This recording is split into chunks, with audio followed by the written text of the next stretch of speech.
underline. Omong dikit tapi nyelekit. Bersama Om Bob.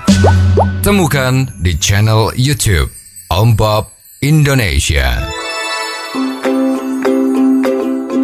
Om Bob, ada data yang menyebut dari Dinas Perumahan Rakyat dan Kawasan Permukiman DKI Jakarta bahwa hingga 31 Januari 2025 sebanyak 17.000 unit rusun menunggak bayar sewa. Bagaimana Om Bob menggarisbawahi masalah ini? Ya, kalau nggak salah itu kan beritanya itu kan jumlah yang ditunggak itu kan 90 miliar lebih. Ya, bahkan ada yang 5 tahun belum bayar. Ya. Nah, kalau kita pikir-pikir sebetulnya ini yang salah siapa? Ya, yang jelas cara kolektornya itu kalau orang nggak bayar sewa kan ditagih. Lah ini mestinya tidak efektif. Ya, atau macam-macam, bisa saja yang ditagih itu lebih galak dari yang nagih. Jadi yang nagih nggak berani nagih lagi gitu kan. Ada yang seperti itu ya. Lah terus ada yang sebetulnya rumah itu tidak dipakai sendiri, rusun tadi itu ya, yang disewa oleh pemerintah tadi, yang disewakan oleh pemerintah tadi itu sama dia disewakan orang lain lagi. Itu bisa terjadi. Ya, jadi pada saat ditagih, ya ngomong, oh saya udah bayar. Ya, udah bayar pada siapa, seperti itu. Siapanya itu dicari juga nggak ketemu. Jadi kalau udah sampai titik seperti ini itu memang sewa menyewa rusunawa ini menjadi susah. Ya, jadi ini menjadi kesalahan yang kompleks ya. Jadi seharusnya kalau rusunawa itu harus diatur sedemikian rupa sehingga adil.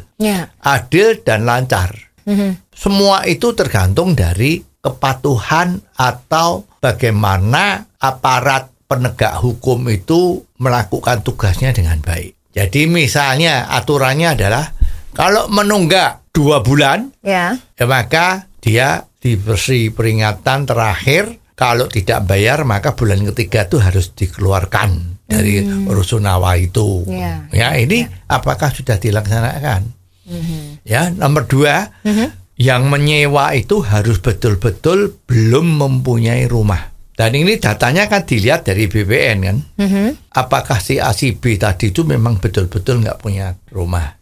Itu baru boleh nyewa. Harga sewanya untuk rusunawa ini kan murah ya. Kalau nggak salah sebulannya itu cuma 100.000 atau 200.000 kok. Ya ini kan berarti seperti diberi kan. 100-200 ribu itu kan untuk perawatan. Ya, lah kalau memang masih nggak mau bayar kan ya terus terang ya kebangetan ya. Gitu ya. Jadi ini harus betul-betul. Kalau tidak bayar harus diusir. Tidak kasarnya kan diusir gitu kan. Kan nggak bisa ngusir sendiri. Maka yang ngusir harus aparat. Ya, atas perintah dari hakim atau bagaimana itu ada aturan-aturan sebelum masuk itu kan harus menandatangani MOU. Nah, ini yang harus dilakukan. Ya, jadi kalau sampai tidak bayar 50-60 bulan ini kan ya kebangetan toh ya. Tapi bagaimana Om Bob apabila yang tidak membayar ini ternyata adalah orang-orang yang jobless atau tidak punya pekerjaan? Ya ini kan masalahnya sudah bukan menjadi masalah Pemda. Ini menjadi masalahnya Departemen Sosial. Ya, jadi kalau udah diberi sewa yang sangat murah tadi itu, ternyata mereka masih tidak mau bayar dengan alasan mereka jobless. Ini tetap harus dikosongkan, diberikan kepada orang lain yang masih perlu bantuan. Nah, sedangkan yang tidak mau bayar dan tadi katakanlah jobless tadi, yang bersangkutan itu harus menuju ke Departemen Sosial. Atau kalau di tingkat provinsi atau tingkat kota madya yaitu kantor sosial. Ya, biasanya kantor sosial itu ada tempat-tempat untuk penampungan keluarga yang tidak mampu dan tidak punya pekerjaan. Kalau sudah di sana, besar kemungkinan tidak usah nyewa. Tapi soal bagaimana makan minumnya, ya mestinya itu juga bukan menjadi tanggungan sana ya.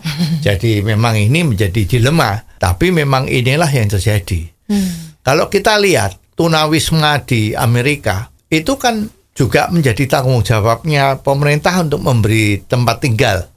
Tapi mereka boleh daftar mau tinggal bermalam di suatu tempat penampungan, tetapi besok pagi dia harus keluar. Dan tempat itu harus dikosongkan. Dan bagi siapa yang kepengen mendapat fasilitas nginep gratis tadi itu, harus mendaftar lagi pada sore harinya, jam 3 atau jam 2, daftar kalau saya mau stay di sana 1 malam. Dan sistemnya adalah first in, first service. Jadi tidak bisa booking dulu. Jadi datang kosong, ya siapa yang datang lebih dahulu dia dapat fasilitas nginep gratis tadi itu. Nah, kalau sedangkan rusunawa di tempat kita ini kan bagus, ya asal kamu dapat bayar sewa dengan yang demikian murahnya itu, ya kamu tetap di sana. Ya, jadi mestinya penghuni Rasunawa ini juga perlu mawas diri ya. Jangan sampai pemerintah itu ambil tindakan yang kelihatannya tidak manusiawi, padahal itulah yang memang harus dilakukan. Oh, jadi begitu ya Om Bob. Jelas deh sekarang. Terima kasih Om Bob untuk waktunya. Sampai ketemu lagi di waktu yang akan datang. Saran dan masukan WhatsApp ke 0878 5590 7788. Underline. Omong dikit tapi nyelekit. Bersama Om Bob. Jika Anda suka dengan channel ini, jangan lupa subscribe, like, dan komen.